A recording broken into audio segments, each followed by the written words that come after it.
All right, welcome to The Explainer. Today we're going to break down a pretty bold alternative proposal for Canada's economy, one that suggests a really radical pivot in how the country handles its money and its industry. So, right off the bat, this proposal comes in swinging with a really sharp critique of where things stand today. The source material argues that past policies have really hurt the country's economic potential. And, as you can see from this quote, it frames the need for change as not just necessary, but urgent and dramatic. Okay, so what kind of change are we actually talking about here? What's the alternative path being laid out? Let's get right into the specifics of the plan. All right, Section 1, Unlocking Canada's Energy Sector. Now, the absolute core of this proposal, the main engine, is all about pivoting the entire economy to fully leverage Canada's natural resources, especially its energy assets. So, the main driver here, the big idea, is to immediately and aggressively expand energy production. You see, the belief is that if you just get rid of what it calls regulatory uncertainty, all this private capital is going to come flooding back into the sector.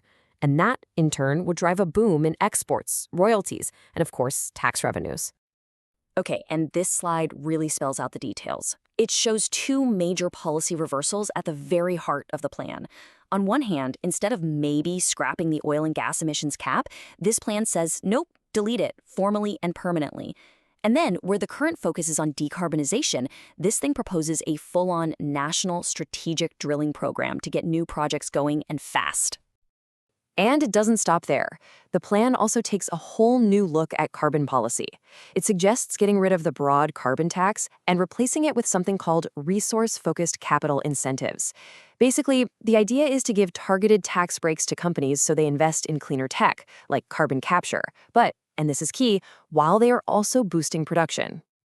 Okay, so you've got all this potential new cash coming in from the energy sector. But how does that actually fix the country's bucks? Well, that brings us to Section 2, the path to a balanced budget. And here's the number that really underpins the whole fiscal strategy, $10 to $15 billion. And that's new federal revenue every single year. The plan basically sees this as the single biggest step toward getting the budget back in the black. This slide lays out the three-step game plan to wipe out the deficit. It's pretty straightforward. First, you've got that new resource money we just talked about. Second, a 10% cut across the board for what the plan calls non-essential spending. And third, a strict rule. Any extra cash, any surprise surpluses, go straight to paying down the national debt. No exceptions. And what's the end goal of all this? Well, the stated outcome is pretty clear, a balanced federal budget.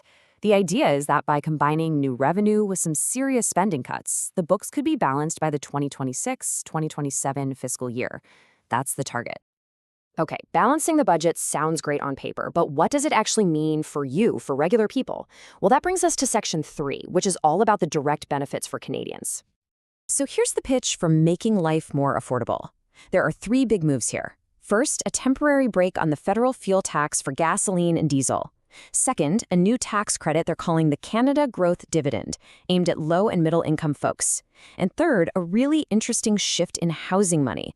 Instead of other programs, it would be laser focused on building out essential infrastructure, sewers, roads, the stuff you need before you can even start building homes. The goal is to speed up construction. And we're not talking about a small amount of money here. This is a massive part of the proposal. We're looking at a $115 billion infrastructure fund that would be completely reallocated over 5 years.